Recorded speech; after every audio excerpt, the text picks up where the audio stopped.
Croeso I sianel Blaid Llwyd.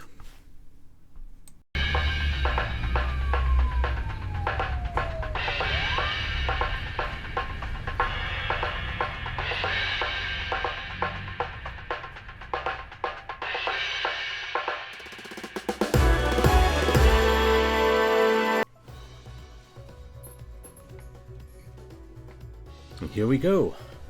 Glory Hounds, which I know a few people have done already and people have been asking me about. So I thought it was time to give this one a try.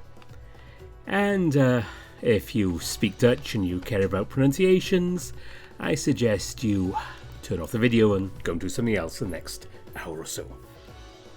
I'll do my best with these, but being Welsh, I understand what it's like when people mangle names. Having said that, let's start this up.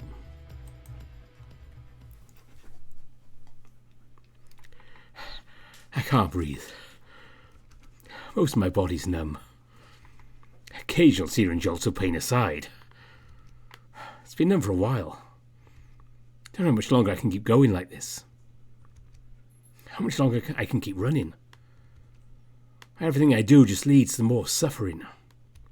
More pain. More stairs.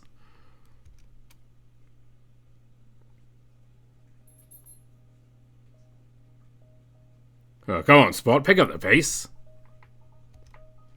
Betrayed by my closest ally.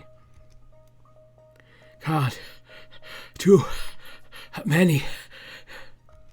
My legs are screaming in agony, but no one answers their call. Raven 3, what's the situation out there? Over? A voice crackles suddenly and loudly over the radio. I grip the handrail like my life depends on it. The last thing I'd want is to go tumbling down these steps. Because I'm pretty sure I wouldn't be able to get up again. Adversaries on roof, sir. Diamond should be still on his person. Any of the hostiles on the roof? Over. Negative. However, beast is most dangerous when cornered. I advise caution. Raven 3, I need you to say over. Over. Over. Good. Over and out. You heard him, Spot. Just a few more floors to go. God, why do you have to pick a skyscraper? Shouldn't places like these have elevators? I'd better be getting a raise after this. I think we're at the top now. There's a big metal door blocking our way. Oh, stand back. The boss bars my way with an arm the size of a tree trunk. You're not seriously going to...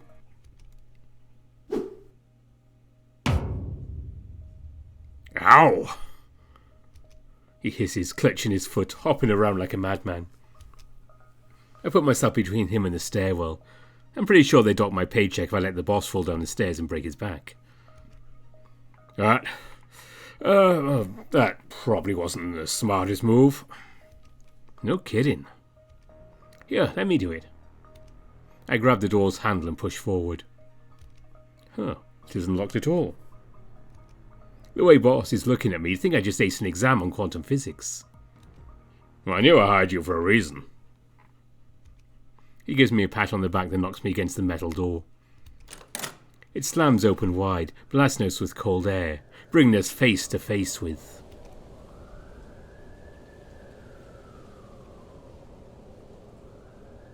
the target.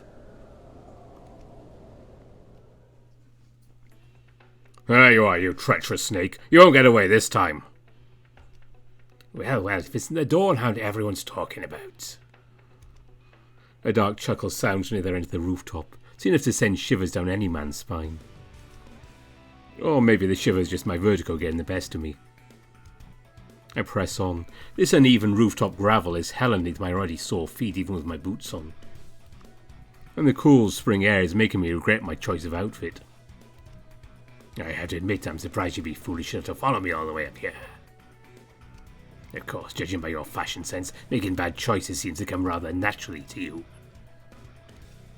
Give it up, villain. You have nowhere left to run. Pretty soon the only thing you're going to be wearing is prison stripes. I'm not so sure, Mr. Dawn Hound.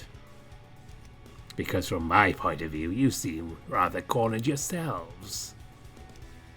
Like a predator about to pounce, he regards me with squinted eyes. Alright, this is the moment I've trained for. I assume the position. Shoulder straight, arm outstretched, index finger pointed at the culprit. Just like they do it in the movies. Hand over those diamonds right now,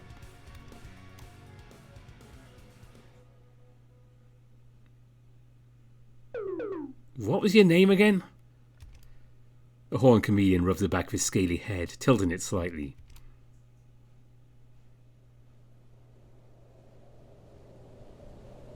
Are you quite serious right now? I'm bad with names, okay? I just told you 5 minutes ago. The tragic backstory, remember? The invisibility powers? Starts with a K. Nope. Doesn't ring a bell. He growls ferociously. Camo! Huh? It's Camo, you blithering idiots! Camo! Oh.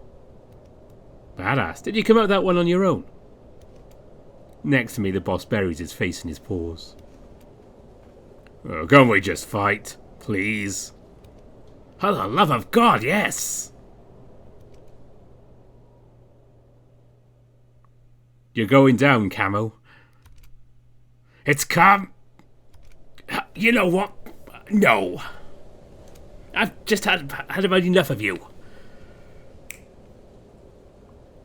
Rise, my minions!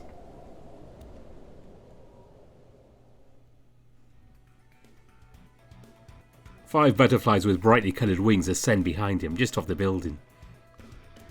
Are those actual swords?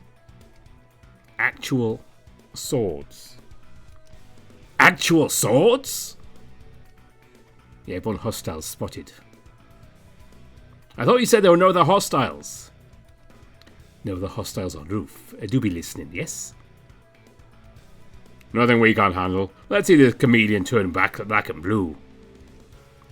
Light flashing before my eyes, I set a new world record for zooming through the 5 stages of grief. My eyes meet the boss's right arm at the bargaining stage. Help. Easy, Spot. Easy? Easy? They're gonna kill us. They might seem scary. They wouldn't know teamwork if I struck them in the face. Which we're about to do, repeatedly. His warm gloved paw on my shoulder only does so much to soothe my nerves. So quick to judge, but you couldn't be further from the truth if you tried. See, unlike you and your precocious little pup, I take care to train and dress my employees properly. Minions, make fur coats out of them. No!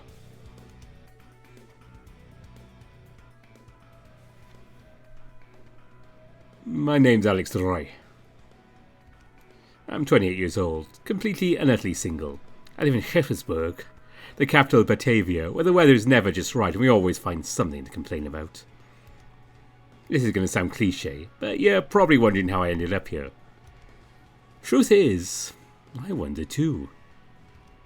Not just anyone decides to throw on some thigh-high boots and a mask to fight an overgrown lizard on top of a skyscraper. But it's my actual honest-to-God job now. It's a long story. A long story seems to be all the rage these days, right? It all started a while ago. Did you seriously just interrupt me for a flashback? I remember it clear as day.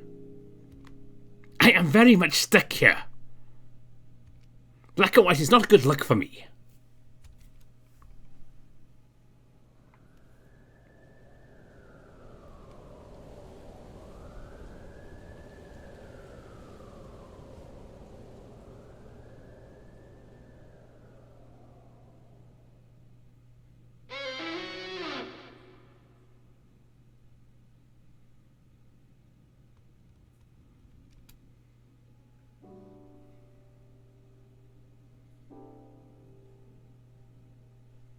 Hour 1849, Friday. The last few rays of sunlight bleed through the stained glass windows of this old bar. So too bleeds my nemesis. This grueling battle's lasted most of the day, but I finally have him where I need him. All it takes is one more blow. I steel myself and ready my weapon. You alright there, Alex? Do you know another word for a spiky plant with soothing juice? How many letters? 4. Probably aloe then. My strokes are quick, precise. All it takes is 4 letters and my name and address. I've conquered this week's crossword magazine. I sheathe my trusty weapon by putting on the cap and snack on some celebratory peanuts. So salty. I think I just swallowed 5 times my daily recommended sodium intake. You know these contests are all rigged, right? I was on a hairdryer once. But when he had to pawn off, he didn't have any fur. He still won. The Sphinx cat sitting on the stool next to me looks up from their phone like a fish coming up from air. Doesn't stop them from continuing to scroll down a never-ending newsfeed of celebrity gossip and food photos. All while stirring a cup of tea with their other paw. A true master of multitasking, this one. With the owner out for a smoke, it's just the 2 of us here right now. Some would say it's pretty dead for a Friday night, but I don't mind. Sometimes the rich, bitter aroma of fresh coffee is better company than most of the regulars. Or so I like to tell myself to ease the creeping loneliness. What are you trying to get, anyway? I close the magazine and stuff into the messenger bag sitting at my feet, kicking into the dark, scratched wooden counter. Oh, grand prize is a new bike. They cock an eyebrow. The stirring stops, their tea still swirling in its cup, no doubt struggling to break down the entire pot of sugar they downed in it. Oh, and giving up the ghost. I nod my head solemnly, swallowing, memories playing in my mind like a clip show episode. Sucks, man. I've had that rust bucket since high school, but I still feel a pit in my stomach just thinking about it. You said it. I just had it fixed up last month, too. There's some things even a good oiling and lubricating can't fix. Yeah, my love life's living proof of that. God bless its little wheels. It's been through a lot. They wipe a fake tear from their eye, popping a single peanut into their mouth. Dad says it's just at the end of its lifespan. I'd buy a new one, but money's a bit tight at the moment. More like always, but Lou doesn't need to know that. Can you borrow someone else's? What about Max's? I've never seen him ride in it. That's because he just flies everywhere. I bury my face in my paws, resting my elbows on the counter. He doesn't let me ride it anymore. How come? I kinda almost crashed last time I borrowed it. Actually, I did crash, but right into the canal too. Damn near got hit by an underwater train when I tried to swim out. And who knew they went so fast? The door opens and for just a second a crisp spring breeze grazes my fur, making it stand on end. Well, I've been getting in trouble again. Oh, what else is new? Feathers tickle the back of my neck and I feel a clawed hand on my shoulder. Well, I ain't the namesake of this place. You better not be molting right now. Hey Willie, how's the weather out there? I catch a telltale scent of cigarettes and freshly ground coffee. The rotund rooster slips between us, offering Lou the closest thing to a smile some without pliable lips can muster. Even with just the 3 of us in here, his presence fills the room. Yeah, absolute shite it is. Expecting some spring showers in a couple of hours. I hope you brought your raincoats. Nothing out of the ordinary at Schippersburg. Lou takes a sip of their tea. The slurping is very audible. I like it. Sun's terrible for my skin anyway. I don't. All this rain lately hasn't been good for business. Oh, the anniversary coming up and all.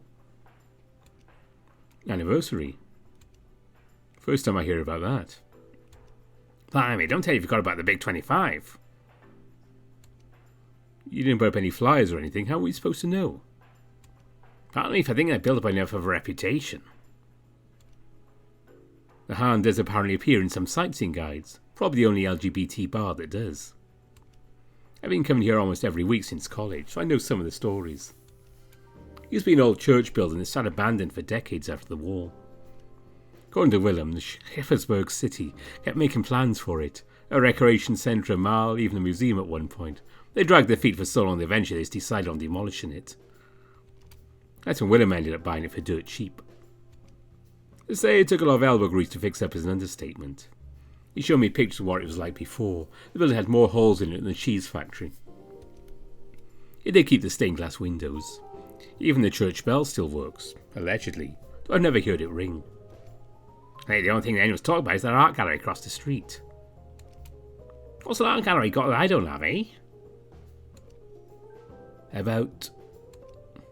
They scroll down their phone. I catch a glimpse of some old-looking paintings on the screen. Yeah, 10,000 followers? Oopgedooked. I've seen their ads and billboards around town. Apparently they've recently bought in a dress made entirely out of euro bills and diamonds, worth a whopping 6 million euros in total. Get the bike, I could buy an entire biker gang with that kind of money. One gallery. They shrug. Let's get more popular with young people these days. And they slang lots of big name artists by the looks of it. They even have a Van Hoorlink. You ask me, I'd rather have a couple of good regulars than a Van Hoorlink or faceless crowd of followers. Do you even have an account? The rooster brushes clawed fingers through his comb, shaking his head. For the love of God, it's 2035. Get with the times, Willie. Al here can help you out sometime. Lou's bony elbow hits me right in the ribs. I clear my throat. So, when's the party?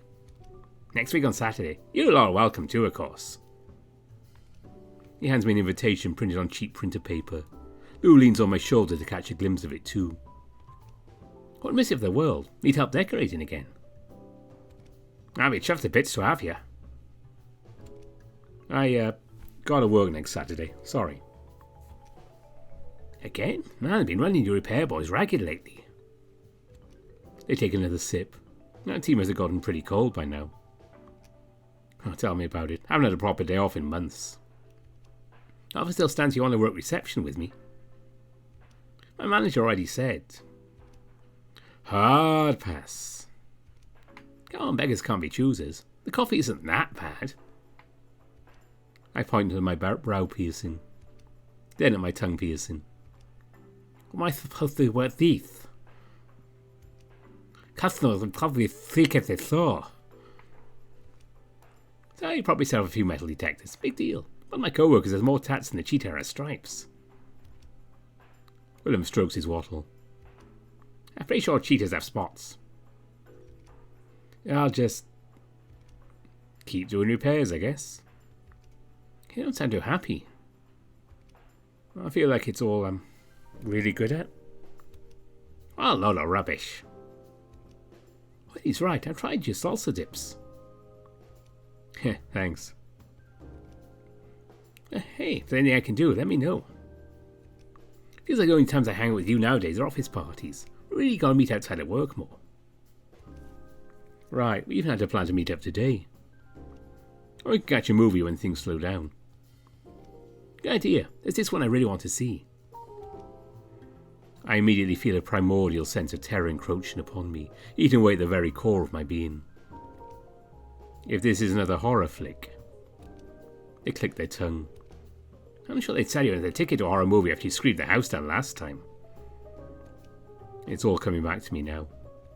The blood, the gore, the expensive popcorn I threw all over my hoodie. I can still smell the caramel. I thought it was going to be some romance flick. No one told me there were going to be ghosts. Really? You passed out before the ghosts even showed up? Lou rests their chin on their hand. You can rest easy this time. That fish shape my mother's coming out in a few days. The really bad musical. You mean the most amazing musical? A review I read called it a god-awful train wreck. Direct quote. And that was the nicest thing they had to say about it. Which is exactly why I should go see it. Don't we drag Willem along instead? Willem behind the bar recoils, nearly back into the wine bottles. And then you roped me into another one after what you pulled last month. Excuse me? Poultry Guys 3 was a work of art. You have no respect for the classics. That movie's a classic. I'm the Queen of Batavia. I suppose it's up to me to defuse this argument before the claws come out. The new Lions Brigade movie's coming out soon. Why don't we go see that? Didn't they end the franchise, 20 years ago? It's a reboot. Alex. Aren't we a little old for comic book movies? I'm 28. Hell, you're older than I am. Exactly. Face it out, we're dinosaurs at this point. Fossils, remnants of a bygone age. I get the point. Give it a couple more years and you can't even put twink in your profile anymore. I roll my eyes.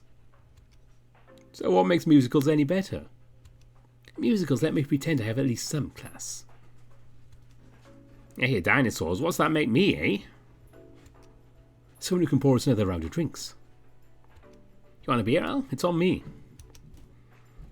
One more for this dinosaur. There's some bitterballing too. You heard the man, Willie?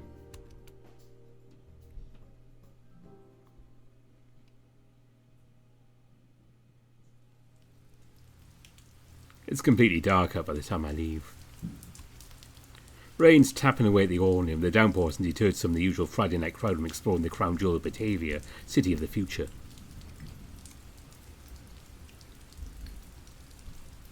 There's nocturnals heading to their jobs for the night, while a few brave diurnals go from bar to bar to celebrate the weekend, or underscored by the hum of the underwater trains. You may get a few people swimming in the canals as well. Probably also out on night on the town. The store's still to be open down there. Schippersburg has a relatively large aquatic population, roughly a fifth of its inhabitants. Most can't live on land full-time, so a bunch of them live and work underwater in the web of canals that run throughout the entire city. There's entire bustling neighbourhoods down there. Stores, bars, churches, apartments. And of course the train station Schippersburg is known for. It's a far cry from the quiet port town used to be over 100 years ago. Things change quickly around here. They have to. When there's so many species of their own wants and needs living in one place, technology is constantly evolving to meet them. One company in particular has allowed this city's infrastructure to flourish. 20 years ago, Batavia enterprises came out of nowhere and revolutionised the city, making it one of the most technologically advanced on the continent. Holograms, underwater transportation systems, recyclable breathing apparatuses. Even the town security system runs on Batavia tech. Something short of a marvel turned Schippersburg into a major tourist destination almost overnight. Of course, there are some oddities. The man behind the counter, Raoul Batavia, has never been seen in public. Might as well be a ghost. He only communicates through spokespeople. Doesn't even have an online encyclopedia page. The rumours surrounding him have gotten to the point where some people think he doesn't exist at all.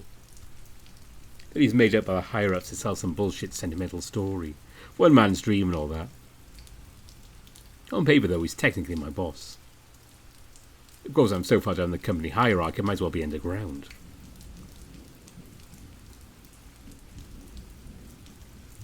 My phone buzzes in my pocket. I sigh and extend a hand, twiddling my fingers to activate the holographic interface. I can't be bothered to grab it right now. A lion's face greets me, its piercing green eyes boring right into my soul. Should probably change my lock screen at some point, but it's been hard. Stefan. My stomach turns, I quickly swipe across the screen to make him go away. Even being inebriated doesn't make it any easier to look at him. Alright, notifications. One missed call from Mom. She's been out of the country for a while. I don't think she has the whole time zone thing figured out. I should call her back later. Can't catch a cold standing out here like that. The door clicks shut behind me. I close the holographic interface like a child getting caught with his phone in class. Just waiting out the rain. I'll be waiting a while. It's going to be pissing down all night. That sucks. God, just what I needed. Got places to be this late? Just Mrs. De Bruyn's. I have to pick up some things for lunch tomorrow. Say hello to the old bat for me. Been quite a while since I walked in there. She asks about you all the time. Oh, tell her I'm taken. The rooster fumbles with a soggy pack of cigarettes. Who's a lucky fella? I don't kiss and tell, you know that. How'd you even do it? Easy. You tell someone they're cute, buy them a drink, and... Not that. How'd you kiss someone without any lips? You just... And then... He works his beak. It takes practice, it does. He finally manages to light a cig and takes a long drag, looking at me all the while. He holds the pack out to me. Fancy one? It's very tempting right now. And yet... Nah, thanks. Been clean for a couple of weeks now. That makes one of us. Good on ya. Puts the pack back in his pocket. Talk to me, Al. Sound like you're in a rough spot. He puts emphasis on the spot part. Because of course he does. This isn't an intervention, is it? That's actually a question. I finally relent with the loudest, most exaggerated sigh I can muster. I'm fine. I'm not. I can handle myself. Barely. You know I always land on my feet. Even if I feel like I break my legs doing it every time. The rooster takes another drag. I don't doubt that. You've always been a right clever bloke. Sometimes I just worry. He blows a thick cloud of smoke in my face. I nearly have a coughing fit. I'm not some charity case. Wasn't saying you were one. He taps his cigarette, letting the glowing ash fall on the wet pavement. The rain slowed down to a very soft drizzle, making the scene only marginally less depressing as people pack away their umbrellas. Now I tell you a story. Depends. He quickly shakes his head. This one's family friendly, I promise. Sure it is. A long time ago, right here, on a night just like this, I was working a graveyard shift. Weekend after Pride, everyone was still sleeping off their hangovers. Nothing to do, no one to see, when in walks this college kid. Seen him pass the place a couple of times, but he never came in before. After some prodding, he told me he was gay. Scared as shite to tell his parents. That was the first person he talked to about it. Can you believe that? Complete stranger. You know what I said? That he wouldn't leave the room. And? That I'd have a place to belong no matter what. I mean, sound like a greeting card here. We need other folks to survive, Alex. Ain't it going to be better off if you keep bottling things up? I exhale. I'm just scared, I guess. Yeah? Yeah, you heard Lou. We're dinosaurs. I'm almost 30 and been working the same job since I finished high school. You got this place to be proud of. I got nothing. So, yeah, I'm scared. What if I never amount to anything? I suck my teeth, trying to keep myself from tearing up. My vision blurs all the same. It's the rain, or so I tell myself. I think it's okay to not have figured things out yet, Al. Personal opinion. Look at everyone else think they have all their baggage to be packed away. The truth is, we're all still mucking about trying to deal with things as best we can. He gestures to the crowd. Every single one of them. There's never any shame in not knowing who you are yet. Especially in your bloody 20s. A few feet away from us, a large white moth shrugs off the water still clinging to his coat. Looks at his watch for flapping his shimmering wings and taking flight, just like that. Hovers above the ground for a few moments before taking off into the night as fast as they can carry him. My eyes follow him as he drifts above the crowd, and eventually above the buildings themselves. Before long he's just a dot in the sky. I clench my teeth. Such a common sideshow, but it fills me with awe every single time. Awe and envy. Take a deep breath, trying my best to shake off the insecurity and sling my messenger bag over my shoulder. I could use a cigarette right now. I'm heading out. Hey, have a safe trip home here. I don't want to hear about you getting mugged on the news. Haven't you how many times now? I don't make the city any less dangerous at night. Fine, I'll text you when I get there. I'm sorry about the anniversary thing. Really wish I could make it. Tell you what, you help me clean the harn up sometimes. Water under the bridge. Anyway, you got the volunteer positions open no more. I'd love to have you working behind the bar again sometime. Like the good old days. Of course. I mean, when you have time. When I have... yeah. A big glob of rainwater drips down to my neck as I step out from under the awning. It's freezing cold and the sound that escapes my muzzle as it seeps down my back is less than flattering. Willem laughs and tosses what's left of his cigarette on the wet pavement, stomping it out. A good one, Alex. I mumble a bye myself, put up my hood and walking off into the night.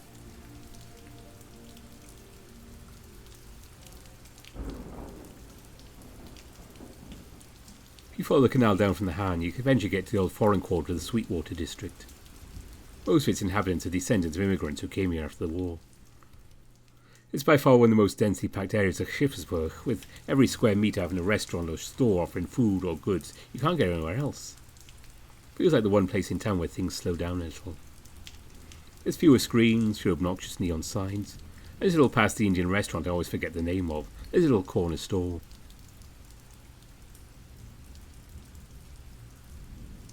The dark worn brick makes it stick out like a sore thumb next to all the more modern buildings.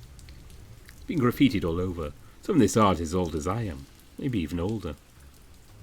City's offered to clean up multiple times, the owners steadfastly refused. Says it adds character. The bright pink sign reads De Bruin in gaudy looking font. The dim lights inside might give the impression the store is closed for the evening, but it's only open after sundown. That sounds shady, but really it's just because the owner's asleep during the day, like most nocturnals. When I was still in college, I used to stop by at least once a week to get something to eat after going clubbing. I grabbed some kielbasa and eat it all in one go at 3 in the morning. Ah, those were the days. Like most of my other college food, stuff had some degree of flavour, on top of it being cheaper than anything I could buy at the regular grocery store. So, win-win. Got a lot less free time these days, but I still grab a bite every now and then.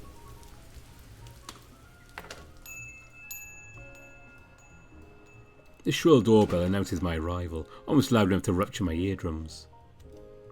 This store is an assault on every single one of my senses.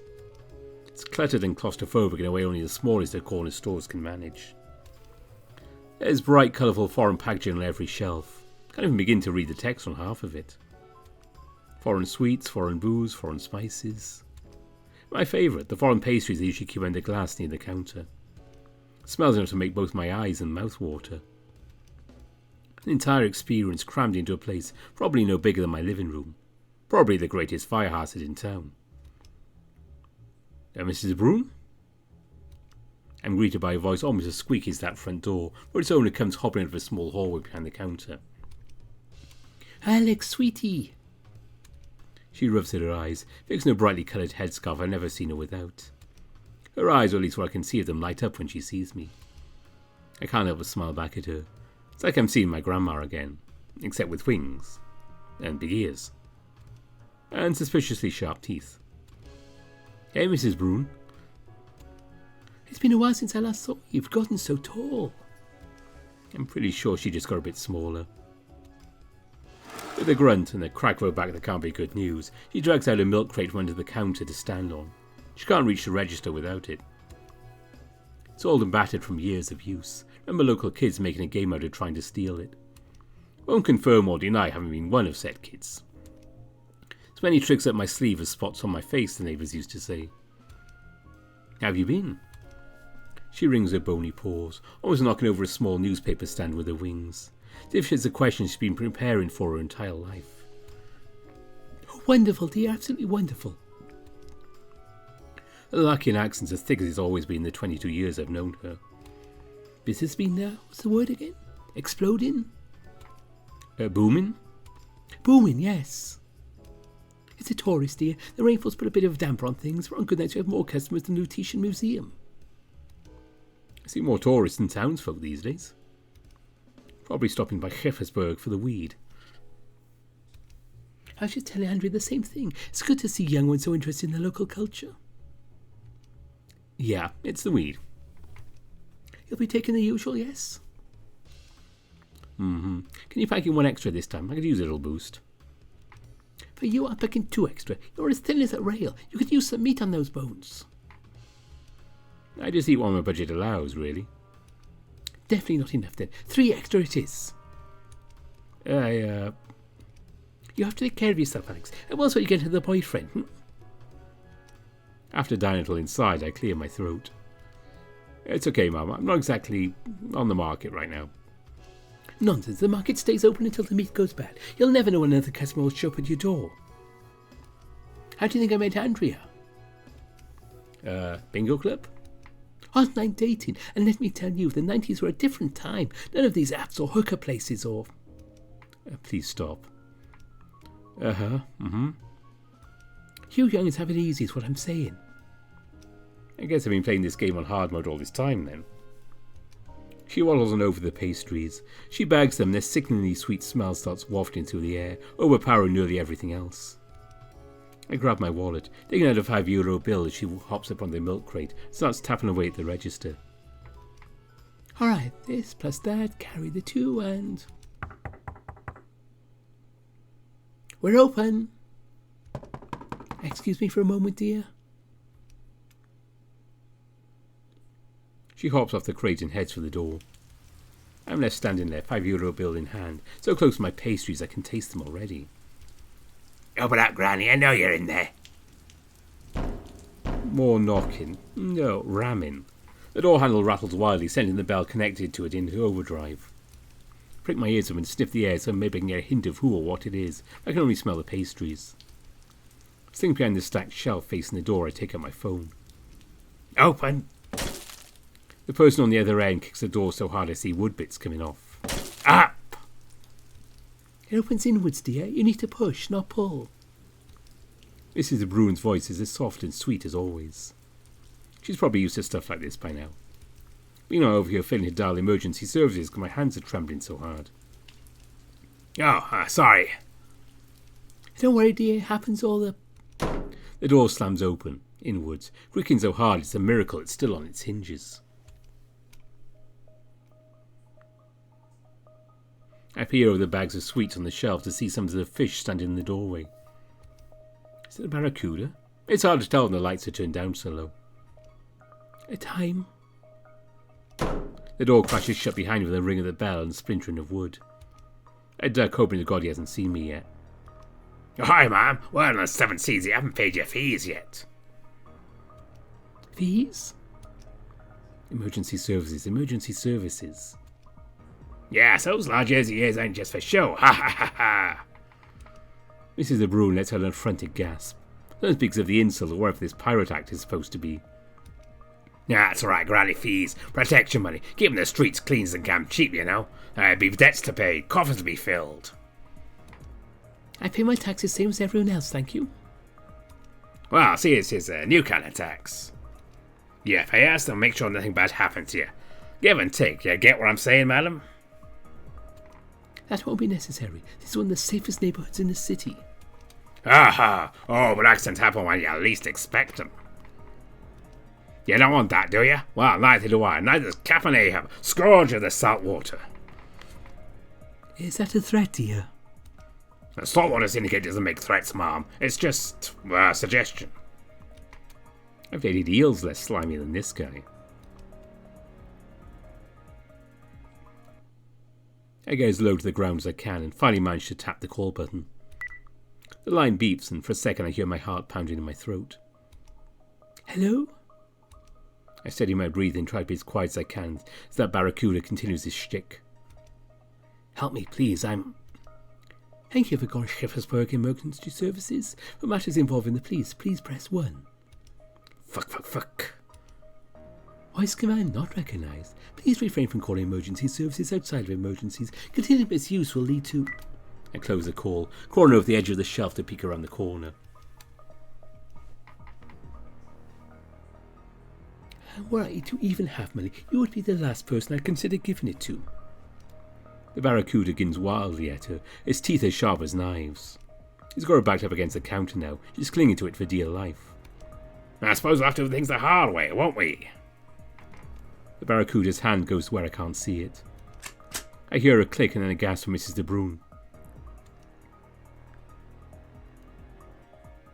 Next thing I know, the man's got a pistol pointed straight at her head. It's an old flintlock pistol, like something straight out of a pirate movie. Except it's real. And right in front of me. And probably doesn't fire blanks. Someone has to do something. I have to do something. Think, Al, think. I scan the shelves for anything I can use. Maybe there's something heavy in here. My eyes fall on a large plastic condiment bottle. I try sniffing to see what's even in it after holding the pain sob almost immediately. It's sweet, sour, spicy, all at the same time. Are these onions floating in it? What is this unholy concoction? Get it together, Alex. You have to do this. Once in your life, get your shit together. I get up, gripping the bottle so tight I can feel my paw getting sweaty.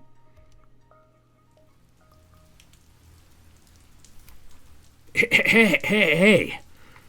My voice cracks 5 times, shouting the 3-letter word. Go in, Alex. Very intimidating. His head snaps in my direction immediately, and right away feel the semblance of courage I had moments ago drained from my body. You leave that lady alone right this instant. I charge forward, condiment bottle in hand, running nothing but pure adrenaline and a few bottles of cheap beer. Are you running a rake?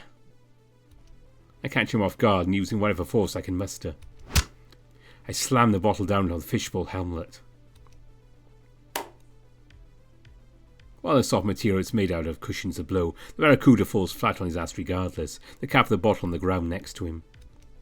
He looks up at me, dazed, growling. It'd been funny if he wasn't carrying a deadly weapon. You just made the biggest mistake of your life, Hound. I'll cleave you to the brisket. If looks could kill, this guy would be hacking me to pieces right now. I'm pretty sure that's what he wants to do either way. I don't understand pirate lingo. He reaches for the gun again. This is it.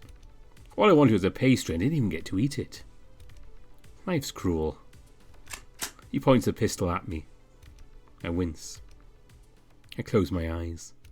I squeeze the bottle. Fuck. Butter me biscuits. I hear something clatter on the floor, and when I pry my eyes open, I have to resist the urge to immediately shut them again. What was in the bottle is now all of the would-be robber's fishbowl helmet, dribbling down onto his diner jacket. The smell is absolutely putrid. He rubs at his helmet to clear it, but it stains his sleeves red. Shit! When I get my hands on you, you're gonna be shark chow, you mangy dog. I turn to Mrs. De Bruyn.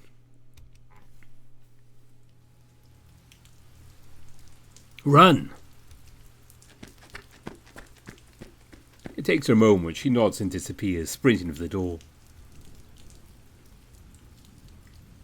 Just me and Pirate Pete over here now. Why did I do this again? He's rubbed away most of the sauce in his helmet. The rest of his clothes are a mess of blood-red stains. Blood-red stains that smell like an expired hot dog. I try kicking the gun away, but he's gone to it before I can even get my foot up. This is what you get for messing with Ishmael, matey.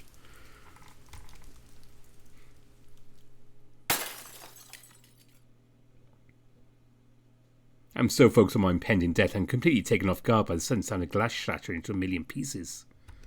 A rush of cold air washes over the tiny store, its intensity only matched by the sound of the booming voice that follows. Dawn has come to vanquish the night.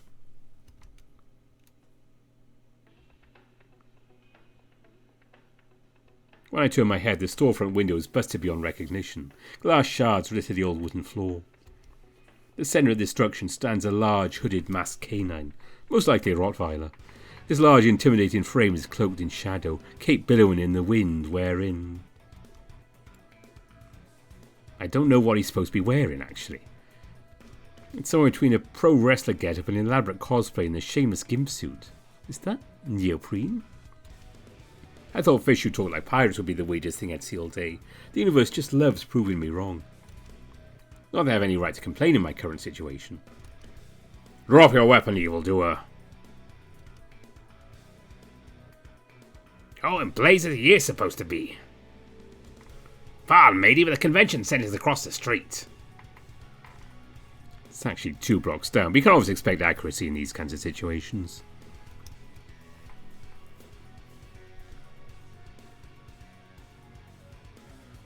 I said drop your weapon, crook. There's an underlying growl in the canine's voice that just makes me shiver. You fucking mind who you... He who you be gavin to, Hound, or it's the plank for you. I know exactly who I'm talking to. The canine folds his arms, tilting his head. I can read his expressions pretty well even with a mask on. A no-good lowlife trying to bully people who can't fight back. I think Ahab would be very pleased if news got back you were robbing old ladies for pocket change. He looks at me. Or losing their brawl to Captain Hot Sauce over here. I don't know whether to be grateful or offended. It wasn't much of a brawl, really. What do you know about Captain Ahab? Enough to know he'd be very, very disappointed. The barracuda's frothing his very dangerous and fine mouth, his helmet filling up with bubbles. He aims his gun at the masked man. The canine doesn't flinch even when he pulls the trigger. The gun makes a strange noise right before something wet and red seeps out the barrel, dribbling to the floor below where it lands with a spatter. You gotta be. He smacks the gun against his palm. Shitting me. He tosses it aside, glaring daggers at me. You ruined me pistol. You ruined me pastries. Can we wrap this up, please? I'm a very busy man, you see. Bigger fish to fry, if you catch my drift. The fish redirects the glare at the dog in front of us. To Davy Jones's locker with you. This guy's pirate act is less consistent than my income. He charges the masked man, who gracefully dodges, nearly sending him flying through what's left of the window. Barracuda turns and pulls a knife from inside his jacket, all in the same movement. He swipes at the dog's throat. The masked man's already ducked. Winding up for an uppercut that sends the robber crashing against a rack of gossip magazines next to the door. While its impact is undeniable, the exertion leaves the canine winded, panting. Had enough? Barracuda twitches for a moment and charges at him as if to answer his question. The dog narrowly avoids another slash of the would-be robber's knife, but not the fist that connects with his stomach right after. The shelves shake when he makes impact with the floor. Bags of chips come raining down. Suppose I should be asking you that question. The fish points a knife at the masked man. I want to help him, my legs have turned to jelly. The crook's eyes narrow as he glares at me. You be next. No, you are. The dog rolls onto his back. Villainy 101. Don't gloat until the job is done. He kicks upwards, hitting the fish's hand, and the knife goes flying. Spot! My eyes meet the dog's. I understand without him needing to explain. Putting my shoulder forward, I run as fast as I can towards the robber. Oh! I crash into him hard. Light as he is, he goes flying, falling out the broken window and out into the cold, wet street outside with a pitiful scream. He staggers to his feet, his once pristine jacket now covered in stains and spots, torn in more than a few places. You ain't seen the last of me, mutts. He gives me one final look before running across the street and jumping into the canal. The dog doesn't give chase. Feeling of relief that washes over me, knowing its experience is behind me, is almost euphoric. I did it. I really did it. I made a difference. That's what I thought.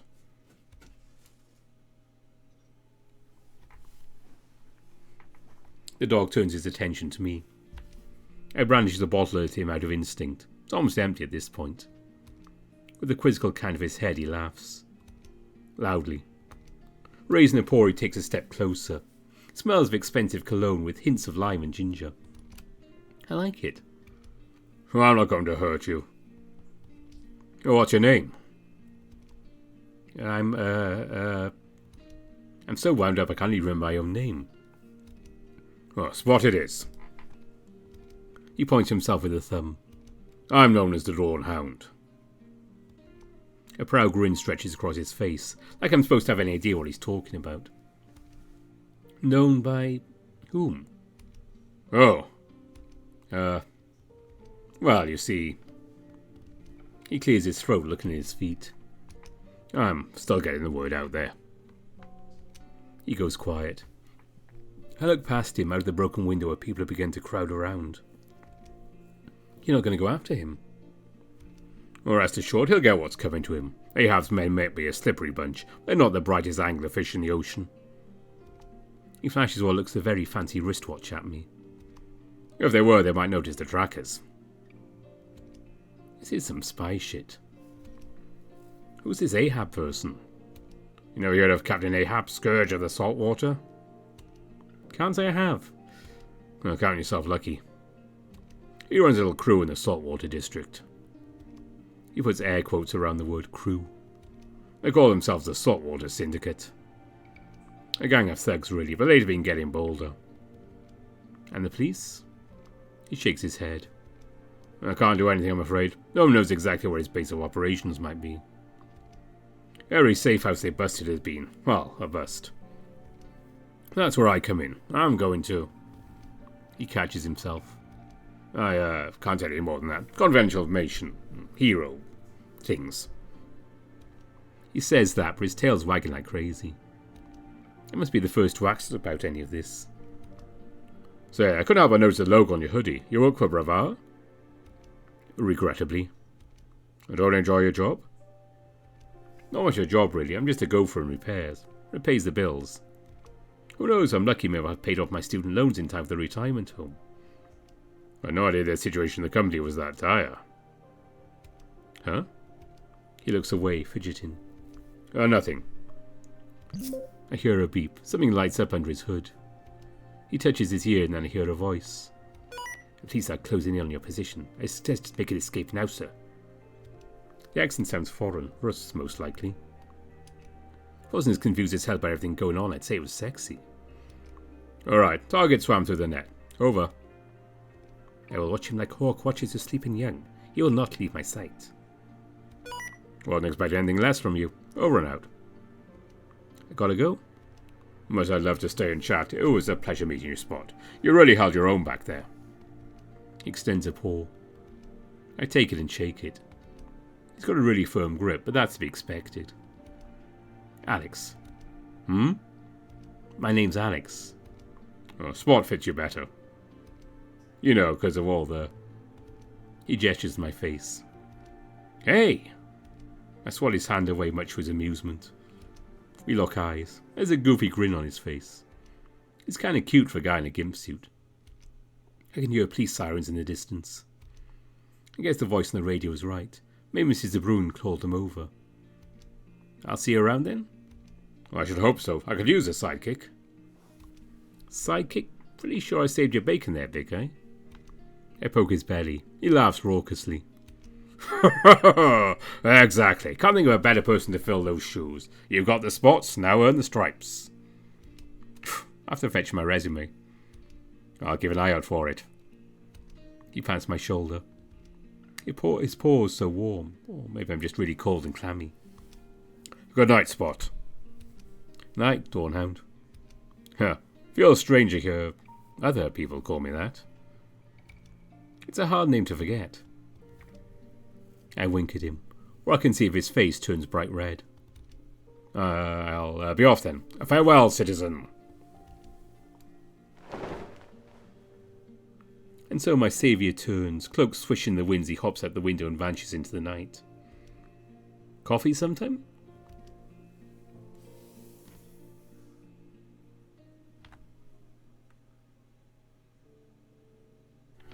Jesus Christ. Turns out when cops find you alone in a store with busted windows and destroyed shelves, they might have questions for you. I was down there about to get put in cuffs when Mrs. Bruin showed up to explain what happened. She looks the most frazzled I've ever seen her. So I'm going to get some time for myself to decompress. When I get home, it's almost 11. Stepping into the living room feels like walking an entirely new world after all that happened. A less adventurous one, I can only hope. Seems like Max already went to bed. He left the mail on the kitchen counter along with some empty nectar bottles. I'll have to check it later. Once my messenger bag's on the table, put my seriously flattened but still edible pastries in the fridge. Most of it's taken up by what looks to be an enormous... casserole? Lasagna? Abomination, let's go with that. There's a sticky note attached. Save some for you, Max. I touch it to the plastic foil and immediately regret what I've done. Hard as a brick and slammies all get out at the same time. How do you even manage that? It's like I'm poking brain matter. It smells even worse. Yeah, gross. It collapses in on itself and I retract my hand. Suddenly I don't feel like dinner for the next 5 days. I try to ignore the abomination as best I can. Just go for a can of soda and a bowl of potato chips. The cornerstone of any nutritious diet. I shouldn't be having caffeine this late. There's no one stopping me, is there? My usual spot on the couch secured, I stuff a handful of potato chips in my mouth. TV, turn on. The screen flashes to life, lighting up the room and almost incinerating my retinas in the process. Good evening, Alex Leroy. The date is Friday, April 16th, 2035. The time is 22:56. What would you like to watch this evening? I shrug. Surprise me. Analyzing current emotional state. High stress levels detected. No kidding. Analysis complete. Selected programming will now commence. Enjoy your viewing experience. And remember, when you think of the future, think of Ravar, yeah. I got an euro every time I heard that. I'd be rich as Brevar himself by now.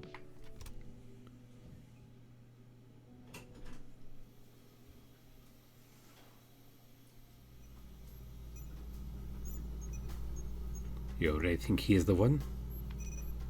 You face an armed enemy alone without a moment's hesitation. I figured even you would be impressed. He caught common robber unawares and lived to tell tale. He was reckless, careless. Lucky. Had it been real battlefield. Lighten up, sunshine. You're taking this even more seriously than I am. And you are not taking things seriously enough. One thing to play vigilante, but to place trust, life in hands of this untrained stranger would not be prudent, sir. You forget, my friend, the greatest men and women on earth were untrained strangers once. As was I, as were you. All it takes to be a hero is to nose for trouble and the balls to go look for it. Alright, very well. We will see if he has potential. Knew you'd come around. I am not around. I'm not even in vicinity. But I am intrigued, I suppose.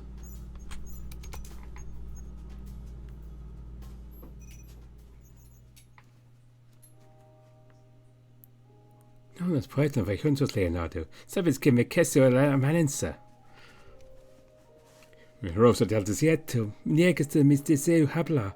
A menos permitir, por favor, a mi corazón canta. Yo te Change channel. From the creators who brought the stars to stage 3 times before comes another galaxy-span adventure like no other. Adastra on ice. Relive the... Change channel. Has this ever happened to you? I'd love to buy a car. Most models are so small. There's just no room for my neck. When I drive, my trunk gets tangled around the steering wheel. I've had 3 accidents and counting. What do I do? Brevar brings the solution to your doorstep with its patented... Change channel, please. And now for the local news. I'm about to change the channel again when we see the Broom storefront appears on the screen. A robbery in the Sweetwater district tonight was narrowly thwarted by 2 unlikely heroes. I swallowed a potato chip I've been chewing on for a good while, almost fall right off the sofa when I leaned forward. The situation seemed dire for a 63-year-old store owner, Maria de Brun, after a robber claimed to work for the Saltwater Syndicate, forced her against the counter, holding her at gunpoint. It's the latest in a string of recent robberies claimed by the Syndicate. Please suspect. As it switches over to security footage, my phone lights up like a beacon. Willem's calling. Yeah? So, I'm watching the news. Can you believe they're rebooting Adastra again? There you go, changing the subject on me. That bloke what stopped the robbery in Mrs. Bruin's place. That won't happen to be you now, would it? I give the screen a glance. Sure enough, there I am, bottle in hand. At least they took the courtesy of blurring out my face. Not that it matters with all my spots. That could be anyone. You leave that lady alone right this instant. Anyone. I thought you'd give me a ring if anything happened. Shit, right, I was going to text you when I got home. I'm sorry. Are you alright? You're not hurt, are you? Just a few scrapes. I'm glad Mrs. De Bruyne is okay. Can't say the same for a store, though. Oh, the big lad. I look at the screen again just as Dawn Hound breaks through the window and strikes a pose. Oh, he just showed up. Called himself the Dawn Hound. Dawn Hound? I bite down on the potato chip. Yeah, he had a costume on and everything, like the Stinger. Except the Stinger's outfit isn't quite as, whatever that was. Frankly, I'm still processing it. Crazy, I thought he was a stripper or something. I wish. What? No, nothing. I hear him grind his beak. Yeah, anyway, I would have died if you hadn't been there. I'm glad you're still with us. Still got our bar tab open. Thanks for checking in, I appreciate it. You know who's going to want to hear this too. Knowing them, they probably already read about it in 10 different news sites. I want to hear it from you personally. It's the snide remarks I'm worried about. Well, that's what friends are for, ain't they? Fine, I'll let him know what happened at work tomorrow. Atta boy. Good night, Alex. See you at the Han. Night, Willie. In other news, a spokesperson Raoul Brevard, CEO of Brevard Enterprises, has announced plans of the company's expansion beyond Batavian borders. Change channel.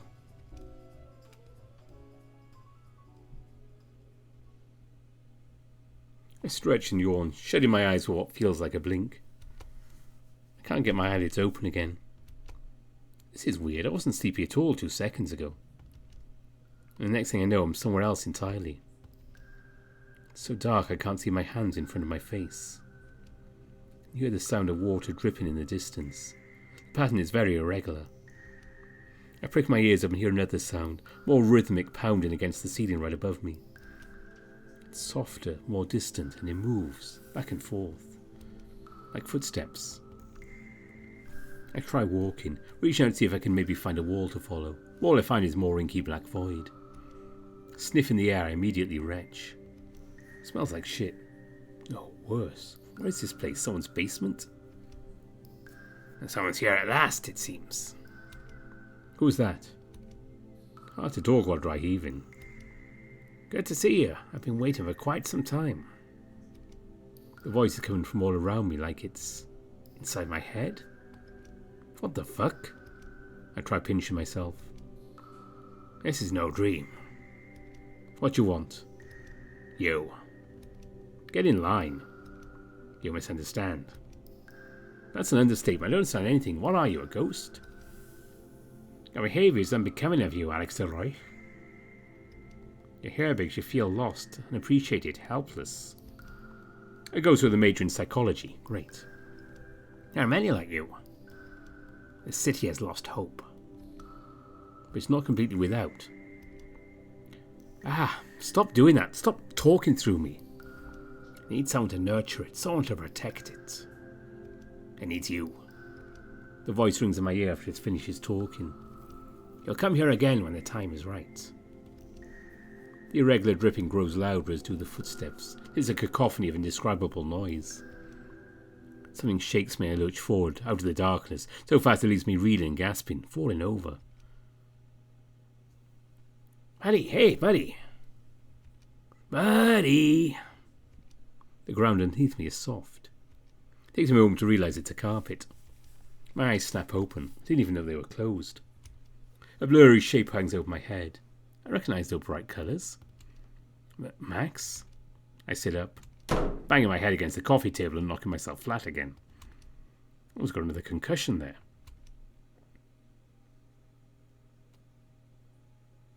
Shit, you're really out of it, dog, dude. Hangover? What happened? You tell me, man. Walked in here tossing and turning and moaning on the couch. And just fell off. Fucking hilarious. I wish I'd recorded it. I rub my eyes. My head hurts like hell. I don't know whether to blame the coffee table or the nightmare. I didn't wake you up, did I? Dude, it's 10 in the morning. You're up before noon? I had to start making an effort when I get through an entire season of Pretty Bunny Angel Heart a day, my guy. I have a lot to catch up on. Look at the crushed potato chips scattered all around me. Shit, what time did you say it was? 10? Oh no. Shit. I scramble to my feet, rushing to the bathroom. I don't look at my phone. I don't dare look at my phone. Brush my teeth, fix my fur. Buddy. Can't talk, gotta head to work. I run a comb through the fur between my ears. Doesn't help. Save a spot for me on the couch, I might just lose my job today. Joanna Claire, do you need me to make dinner tonight? No, please, no. I'll just get some takeout. Gotcha. When I decide it looks and smell presentable, I rush for the door.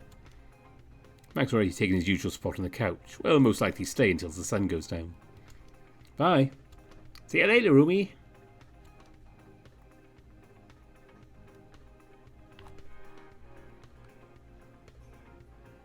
Excuse me, passing through. Yeah, watch it. Sorry. Where's they hate Mondays? A clean never experienced a Saturday in Schippersburg. We always to a never-ending crowd of tourists and Dodge cyclists who never get off traffic lights long enough, and I'm sure anyone would agree. Not to mention the noise. I cut through the canals, but even those are so thick with people I can't see the bottom. Once I finally near the tram stop, I'm all but sprinting, barely looking where I'm going. It's a mistake I regret almost immediately. Yeah! A whirlwind of paper scatters the floor as I glide with a woman walking the other way. I land right on my tailbone, pain ripping through my body. The woman's still standing with barely a scratch, it seems. She's staring right at me. She doesn't look angry, at least. Hard to tell behind the glasses. Good heavens, are you quite all right, love? Her voice is soft, high-pitched, almost princess-like. I'm sorry. I expect to be scolded, but all I hear is a soft giggle. No harm done. It seems we both were lost in thought, weren't we? She reaches out, help me get back up. Grip's pretty strong for such a small lady. I dust myself off, scrap of paper that's sticking to my jeans, flesh into the ground. I manage to nab it just before it flies out of reach. It's like some sketches of people. The paper's frayed and yellowed. It must be pretty old. A nice drawing. Oh, this isn't my work. I'm just bringing these over to the office. I hand it back to her, kneel down on the ground to help her gather the rest of the papers, which she organises and stuffs neatly into a worn-looking satchel. Some of these look like letters, others look like notes. Only some are written in Batavian. Not just any Batavian either, old Batavian. This stuff's 100 years old at least. Once the ladies gather all the papers, she closes the satchel and proceeds to beam brightly at me. Thank you so much for your help, sir. Hey, it was my fault to begin with. What kind of jobs do you carry around things like that anyway? If it's not yours, I mean. Oh, nothing special really. I'm the creative of Aqueduct, the art gallery. Wow. We have an assortment of works from artists all over the world, past and present, famous and unknown. Nothing special. Sounds like a cushy gig to me. You heard about it. With the expensive dress, right? The money talks gown, yes. Another giggle. One of many fine pieces in our collection, as I'm sure you're aware. Really? I've never been. Really now? Then you should absolutely come by sometime. We'd be more than happy to have you. No admission required. But I'm a stranger, isn't that, Oh my gosh, where are my manners? She grabs my hand immediately, shaking it hard. I'm Fenna. No last name? I'm Alex. Presto, we're no longer strangers. Delighted to meet you. You still seem a little strange to me. I hear a whir beside me and spot the tram arriving at the stop from the corner of my eye. Oh, there's my ride. Suppose I should be on my way as well. She lets go of my hand, and when I open it, sure enough there's a ticket for 2 to the art gallery.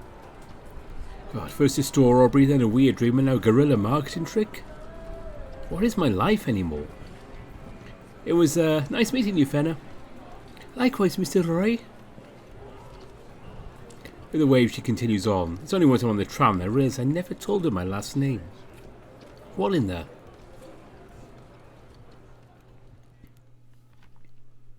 By the time I step off the tram and get to the office, I'm already tired, out of breath, and more than a little icky. So just like any other workday, really. I haven't checked my phone. I'm going to be fired. I want to be fired in person. I so hope I don't get fired. Why not just call in sick? It's flu season, right? Many people get sick this time of year. I watch the automatic doors open like a prisoner watching a guillotine's blade being raised.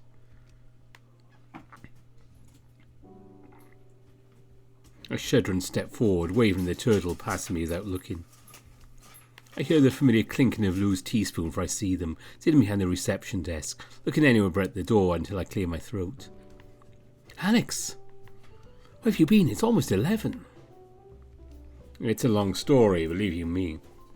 You tell me, was it after read online that you stopped the robbery last night? I swear I was going to tell you. Now, if your supervisor breathing down my neck asking about you, do you have any idea how long I had to cover for you? I don't know. 2 hours. Who does he think I am, your nanny? I tried calling, but he wouldn't pick up. Their frantic stirring finally slows down. I was worried, you know. I'm sorry. They look me up and down. It's okay. Must have been a shitty night for you.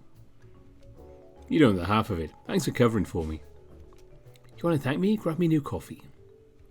They lift their cup. This one's gone cold.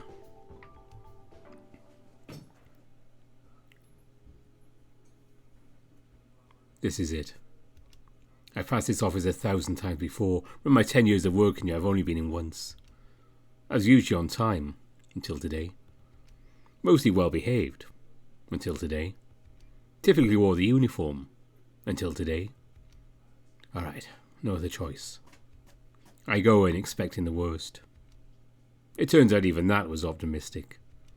A few minutes of verbal abuse later and I found myself in the hallway again. Unemployed. Years of loyal service right down the shitter.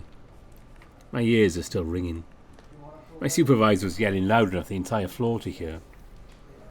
No point sticking around here anymore, I guess. Hope I can somehow avoid Lou on the way out. I'm in no mood to talk to anyone right now. I started to make my way back to the elevator. I noticed a guy standing just down the hallway. A Rottweiler, short than I am, but a lot stockier. He's dressed more formally than most of the people around the office, which makes him stand out quite a bit. Great. He'll definitely have heard that little exchange. At least I think so. He's engrossed in a comic book right now, though his eyes do flick in my general direction when I stomp towards him. Really don't feel like talking to anyone. I just want to get to the elevators. A rough day on the job? Great, just what I was hoping for. He flips another page. It's not an issue I've seen before. Want to talk about it? I feel like I know that voice. Or rather, I feel like I should know that voice. I'm so frazzled I can't recall a thing. Not really, no. Weird thing to ask someone you don't know. Was that true? Well, I could hear out in the hallway. Got pretty heated in there. Of course he heard it. As if this morning hasn't been humiliating enough already. I got fired, okay? Happy now? He finally looks up from the comic, eyebrows furrowed. Fired? I wasn't expecting... I'm so sorry. Yeah, so if you don't mind, I'm just going to go home. And shop for a box of tissues and a bucket of ice cream along the way. Maybe 2 buckets. I think they're on sale this week. Oh, right. Well, don't let me keep you. He does a little curtsy, comic book in hand. I only feel slightly mocked. I'll see you around, Spot. Spot? His voice sounded a little different that time. Almost like... I freeze, but he's already walking off, turning his head one more time to look at me. If you're free the rest of the day, you might have just visited Upgeducht. They have a stunning new collection on display that can really turn a bad day around. What? He turns the corner. Hey, wait. I try to follow him, but he's nowhere to be seen. Call me Spot. Surely he couldn't be. Was he the guy from last night? Nothing in that conversation made sense. Looks like he's waiting for me. How did he know I'd be here, and at this time? I did tell that Dawn Hound character I work in repairs at Brevard. Why would someone like him come here just to gloat about me getting canned? All he did was give me a clumsy cryptic message. Turn a bad day around. I fished a ticket Fenner gave me earlier out of my pocket. Looks normal enough to me. I turned it around in my palm. There's something handwritten on the back. I noticed it before with all the commotion of getting fired from my lifelong job, but it's definitely there. It's an address in Schippersburg, but not what I know off the top of my head. Somewhere in the freshwater district. It's underlined with a fancy signature and 2 words. Signed, DH. Dawn Hound. So definitely the masked dimpsuit vigilante. I'm not seriously contemplating going to an address scribbled on the back of a card going to be a total stranger, am I? Look at my supervisor's office door. Right, nothing left to lose anyway. But first I better stop by reception. Maybe Lou knows something. Company gossip rarely gets past them.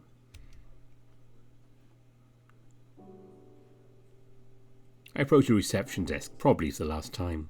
Lou is sipping a cup of coffee as always, glued to the reception's holographic screen. I clear my throat. Alex, so how did it go? Let's just say we can hang out a lot more for now, because my schedule's completely clear of the foreseeable future. They frown. Oh, I'm so sorry, Alex. I tried to smooth things over as best I could. Don't know what I'm going to do now. I can help you look for job postings later if that helps. There's plenty of people in the city who could use a hand. I'll take just about anything, even your desk job offer. Oh, that desperate? Very. We'll see. How about I take you out on a night on the town? Just the two of us. Thanks, Lou. That sounds great. I will go see that musical. That sounds less great. They laugh. What about your kids? I'll get my sister to watch them for a night. Shouldn't be a problem. I'll give you a call later. Just take it easy for now. I noticed I've been getting sidetracked. Actually, there's something important I wanted to ask you. Lou's ears perk up. A dead giveaway they're hungry for some juicy news. Did you see a Rottweiler come by the reception earlier by any chance? Fancy clothes, pretty buff, kind of handsome. Lou looks pensive and takes another sip of coffee. And not that I recall. That's odd, they usually notice everything. And the main entrance is the only way into the building for security reasons. Not to mention the clearance needed to use the elevators. Are you trying to score a hot date? I don't dip my pen in the company ink, Lou. Does it count as company ink now that I'm unemployed? Technically not, right? They raise an eyebrow at me. As your delivery guy, I would beg to differ. Yeah, I know it sounds crazy, but there's something off about him. It's probably just one of the new hires.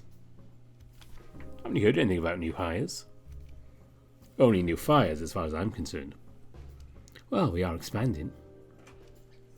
Look kind of old to be new here. Well, rich. He had a suitcase and everything. They lower their voice and put down their cup. What, you think Brevard showed up to personally send you on your merry way? Their tone is sarcastic, but still leaves me wondering. I'm not sure. Wait, you don't seriously think? I gotta go. Catch you, other hand. I'll keep a seat warm for you. Thanks. I turn for the exit.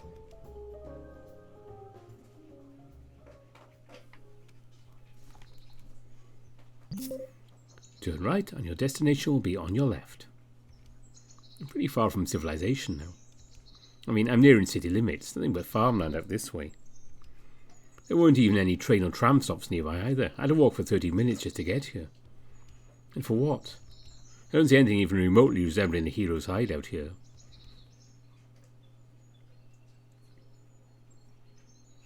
Just an ancient-looking house with an overgrown yard behind a rusty old gate. Actually, that's pretty high up on the potential hideout spot list. Still, this is the address written on the ticket. I yank the gate open. The banshee-like shriek of the old metal is painful. It shuts behind me. No turning back now. Walking down the cobblestone path leading up to the mansion, I pass statues who've all seen better days. Each depict canines in combat poses, some carrying weapons that have lost their edge. These look older than the stuff I see at the museum. Maybe it's just my nerves, but I feel like they're watching me, judging me. I sure as hell hope this place isn't haunted. I reach the front door, which looks like something straight out of a historical drama. It's got no doorbell, just a big old pair of knockers. No signs of life inside, from what I can see through the windows. No cars that I can see either. I knock on the door. I must be going insane. Complete silence. Did my GPS lead me astray? I knock again. This time I swear I can at least hear something inside, very audible over the sound of the rain starting to trickle out of the sky behind me. About to declare the mission a bust when, with a loud creak, the doors finally open, bathing me in a warm light and bringing me face to face with the largest crow I've ever seen in my life. He's dressed to the nines. No, tens, face and beak scratched and scarred. His face is framed rather nicely by a pair of glasses. I guess this is the butler. A very dashing butler, looks almost, how should I put it, nerdy? His eyes drill into the very core of my being. I'm taller than most, but I actually have to look up at him slightly. I feel small next to him, insignificant, scared. I'd mentioned catching a glimpse of bulging muscles, but that's all I see, muscles. Guess household chores are good for something. Good afternoon. What can I do for you? A Rus accent. So this is the guy Dawn Hound was talking to. Combined with his deep voice, it only makes him more imposing. Hi, I'm... Master already donates to charities. I'm not here for donations. I got this... Master has no interest in essential oils or herbal supplements either. God, no, look, I'm Alex Roy. I got this ticket with an address on it telling me to come here. It's only now that I realise how stupid that sounds. Someone shoot me. Is the robber from yesterday still around? Give me ticket. Wait, he bought it? I fish the ticket out of my pocket and pass it over. He scans the back of it with one eye. The other remains strangely still. He gives me a once over. We have been waiting for you. There's a hint of warmth in his voice now that wasn't there before. It wasn't still a nervous wreck, I'd say it's almost alluring. Maybe it's the accent. You have? For quite some time, yes. He steps aside, holding the door open for me. Hurry, there is storm coming. You don't gotta tell me twice. I don't want your place to smell like wet dog. Do not worry, I am used to it. I sidle past him. He smells like citrus and pepper. I don't know if it's cologne or something he's been cooking. Definitely not a bad scent.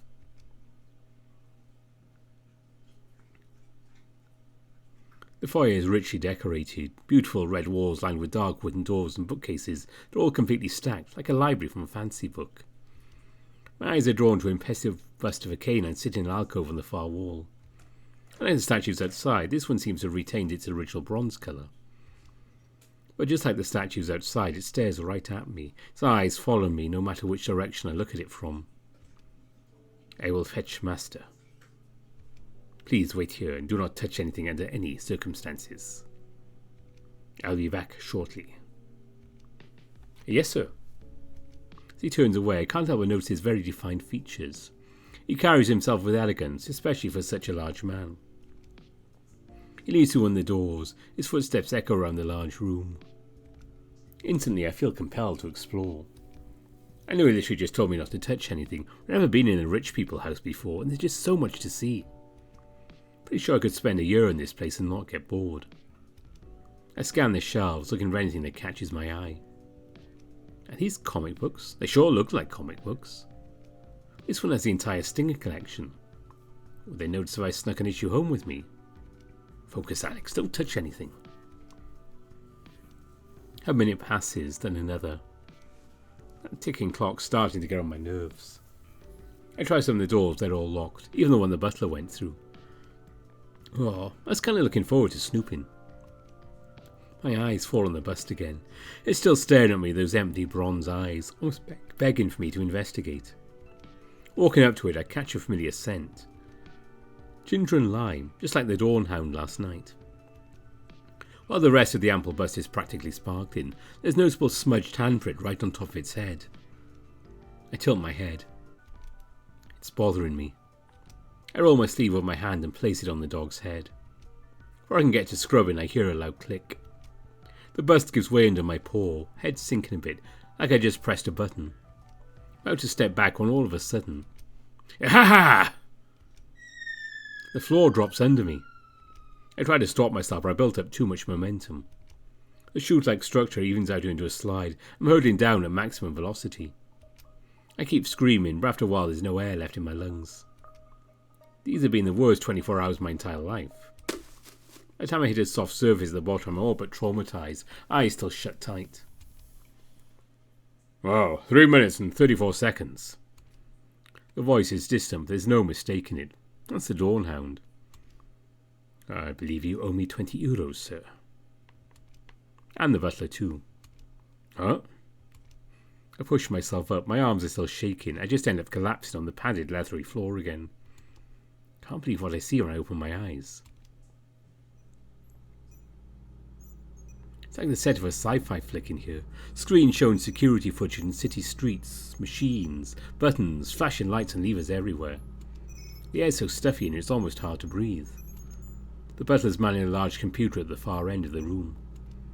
There's what appears to be a ventilation system along the ceiling and a thick metal pipe leading down into the floor.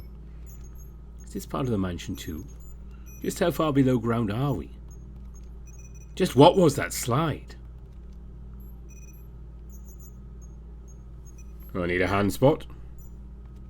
I'm so distracted I notice the fuzzy brown hand reaching out to me. I look up at its owner. Come to think of it, I feel dumb for not recognizing him at the office earlier. I scramble to my feet, just glad I'm still in one piece after that. Sore all over though. You'll probably have a lot of questions. A few thousand at least. Yeah, a couple. What the hell is going on here? I'd be more than happy to answer them. At least someone's tail is wagging. Okay, who are you? Why, I'm known as the Dawn Hound.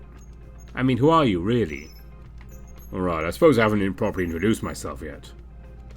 The butler swivels his swanky office chair around.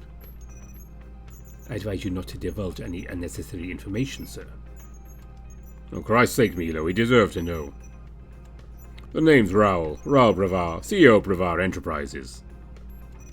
The sparkling ray of sunshine over there is my butler. Emilio Rostov. Right, Brevard. Did you say Raoul Brevard? The Brevard? Think of the future, think of Brevard? My boss? That's you? We're in the flesh. This is a joke, right? Where are the cameras? My eyes dart between the dog and the bird, waiting for them to laugh and admit it, but they don't. My eyes are dart all over the room, scanning for hidden camera crews. Alright, you can all come out now. I feel like a clown. This was a mistake. That's a lot to take in, I know, but it's all true. But no one's ever seen Brevard in person. Precisely. What better cover identity for a masked vigilante? No one would suspect the reclusive millionaire with zero media presence. In comic books, I'd say that's usually the first person to suspect. When I'm actually seen in real life, I'm utterly flawed. You're serious, aren't you? Well, I just told you, I'm Raoul.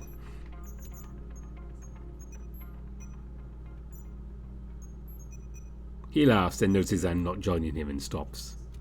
Behind him, the butler, Milo, rubs his beak with a groan. Yes, quite serious. Oh, tough crowd. Does this guy think he's a comedian or something? I can't take this anymore.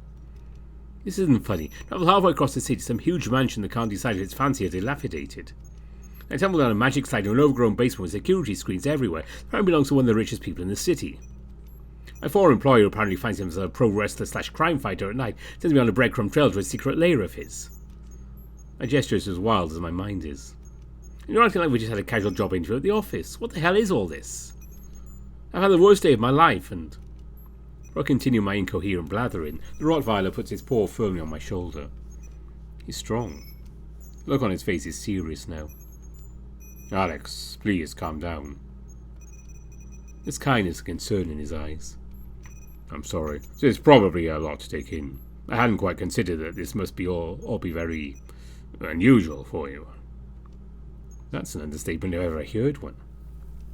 I nod. His face softens back into a smile, though not as goofy as before. But there's a reason for everything, I promise. Just hear me out. I feel like I'm about to cry. I take a deep breath. All right, Mr. Brevard. Oh, no need for formalities. Raoul. What is this place? Why am I here? We are currently at secret location about 50 meters underground.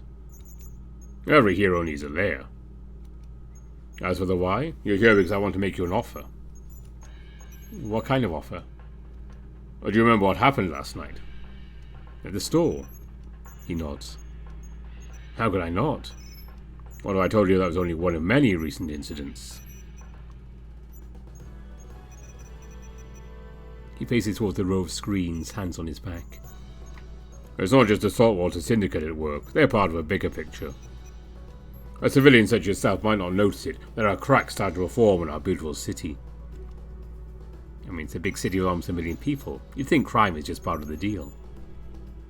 Isn't that what the police are for? Why fight crime yourself? He turns his head towards me. The glare from the screens hits his glasses, and I can't see his eyes behind them. Mrs. De Bruin is only one of hundreds of innocents targeted this past year alone. Someone needs to take a stand, protect the folks the police can't, or won't. Alex Roy, last night you showed exemplary courage. Recklessness. Regardless, you saved the life of an innocent woman as well as my own. I'd like to invite you to join my cause as my assistant. My sidekick, if you will. My jaws officially hit the floor. I try to force words out. All I can do is stammer and stutter. You're free to refuse, of course, and pretend this never happened. Milo will take you home. I'll see what I can do to smooth things out with your supervisor, and you can continue living your everyday life. But is that what you want? Or would you rather be part of something bigger?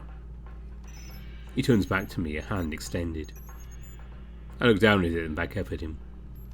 He's got the same goofy grin on his face as he did last night. Something bigger. I've been stuck so long that just hearing those two words feels like reaching the light at the end of a long tunnel. I think back to how it felt helping Mrs. de Bruyn last night. How terrified I was. How I almost died, multiple times. I can't see myself living in fear like that and coming out with a grin that big. Why did I come here in the first place? I bat his hand away. His face falls.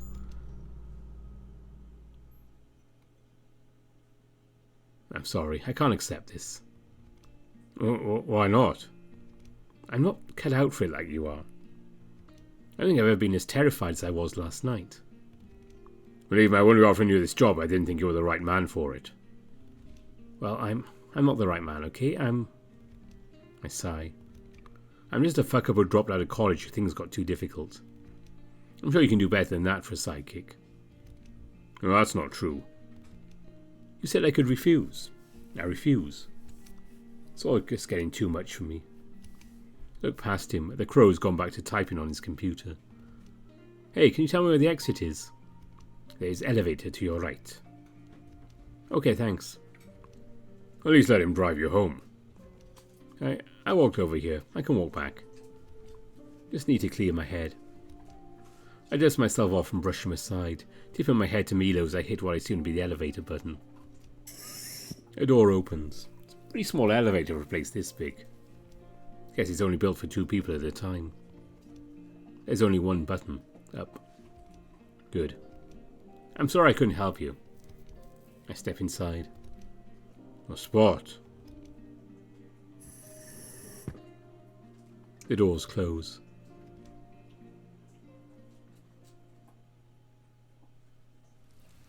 I put on the drawstrings of my hoodie. It's gotten way too cold for comfort. What time is it even? Not that it matters, I don't have anywhere to be without a job anyway. So I just walk. For long I've left the mansion behind me like a bad dream.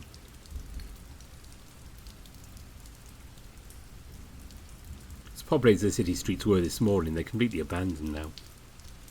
Not surprising, the rain's coming down hard. I bet I wasn't lying about the storm. The sky's almost black and I'm soaked to the bone. But none of that matters. Me, a sidekick.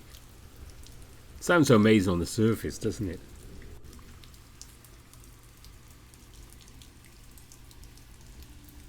To be a hero. Someone people look up to for protection. Beacon of hope. That's just how it is in the comics. It's so different in real life. I could have died in Mr. de Bruyn's shop.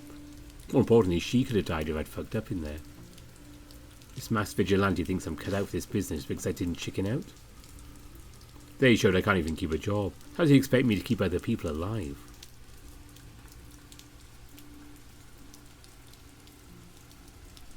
Even in my job, my former job, I was too timid to seize the day. Just doing what I was told to do, trying to keep a low enough profile to not get in trouble with my permanently scowling supervisor. I always did a decent job and that had always been good enough for me. When I was in line for something resembling a promotion, I just balked because I didn't know if I could handle the responsibility. Lou and Willem tried so desperately to get me to reconsider. I always wondered if I might have had a more successful career if I'd taken that chance. The difference is I mess up in repairs, no one dies. Thankfully, even my supervisor's looks can't kill anything other than my self-esteem. Fighting criminals and saving people, though, it's not just my life on the line. What if I mess up badly enough? I need some time to figure things out. Find an opportunity again eventually.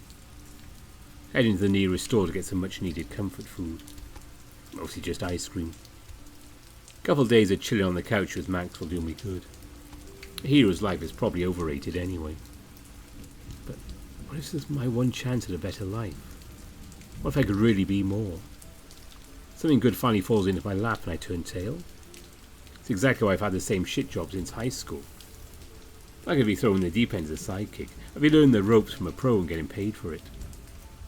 At least I hope he's going to pay me. I wanted to take Dawn Hound, Raoul, up on his offer. I really did. I was so confused and scared and hopeless, like always. Everyone around me thinks I'm capable of more. Lou, Willie, even Raoul. I'm the only one who can't see it. I feel in me to take that big of a leap of faith. My mind continues to wander. Wonder if I made the wrong call. Wonder if I'll ever have a chance like this again. If I'll ever have a job again. If anyone would even care. Fuck. I say it loudly, almost shouted into the void. The only thing that scares me more than jumping the deep end is being left alone at the edge of the cliff where everyone has already gone in. Deep down I know I'll regret it for the rest of my life if I don't do this. I guess that settles it. Do it.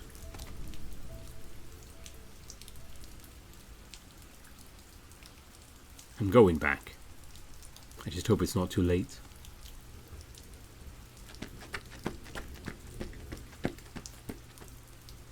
The mansion looks even creepier than before with these dark clouds hovering up above. Lightning cracks in the distance. I open the rusty old gate. Get stuck in the mud, leaving only a tiny space for me to slip through. Statues along the path seem to actually, honest to God, turn their heads as I walk by. At this point I'm pretty sure they've got cameras installed in them. We're on the brink of a major meltdown. I hurry to the front door, slipping and sliding over the wet cobblestone. Hello? I bang on the door. It's me, Alex. Open up. No answer. Please.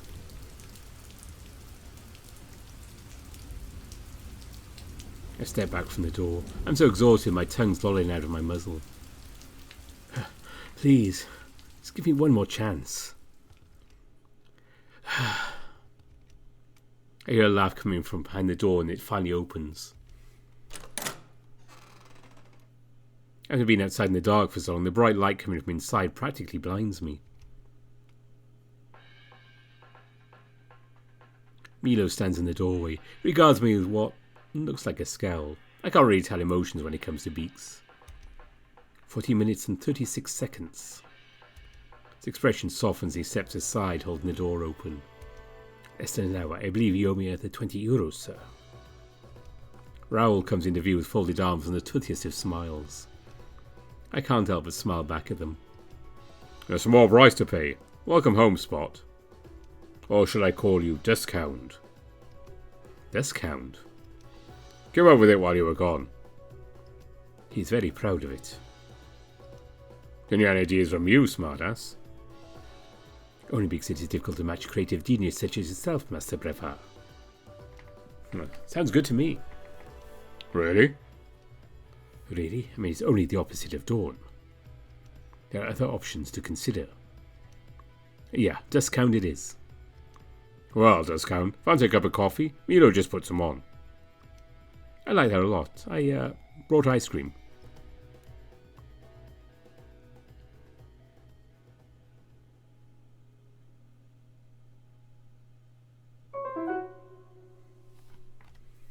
There we go. The end of issue number 1.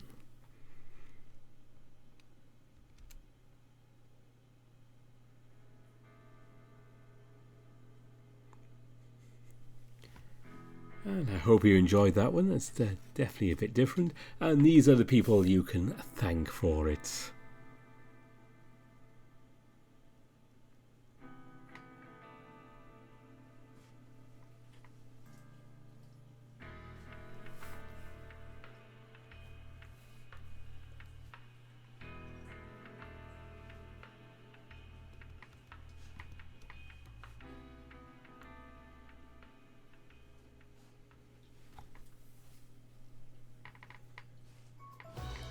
And there we go. Now, welcome back to all those Dutch speakers who jumped out for the rest of the video. It's safe to come back and I'm not going to say things again. I hope you enjoyed that one. It's a lot of fun to do, and we'll definitely be doing more in the future. I'm just going to do a quick wrap up here, and always thanks to all my patrons and donors on Ko-fi. And my top patrons are Burnt Toast, Kartek, Kopers Visser, Besuksu, Larkuskaton, Bastian, Ryan Hall, Gunnar Muller, Tiger Cub, Ida Corval, Anubis Silverwind, Dissonance, Grizz, Spiderling, Kopi, Sindri Dragowolf, Marcus, Seven King, Monole, Exac, and Dumb Pistachio. Thanks to all of those. I'll put all the links for Glory Hounds in the description as per usual. And I will be doing a stream with Fallen Wolf on Saturday if you want to try and catch that. We'll probably do that over on her channel. I will pop the link in the description. And at some point next week, we'll be going back to Hammond Manor for Password and seeing what's going on with Dave and Dean in the rest room there. That is it for now. It's been quite a long day. I'm recording ahead of time unusually. I normally do everything in one day. But today I decided to do things ahead. And I'm just about done. It's time for tea again. So until next time, thanks for watching. Bye for now.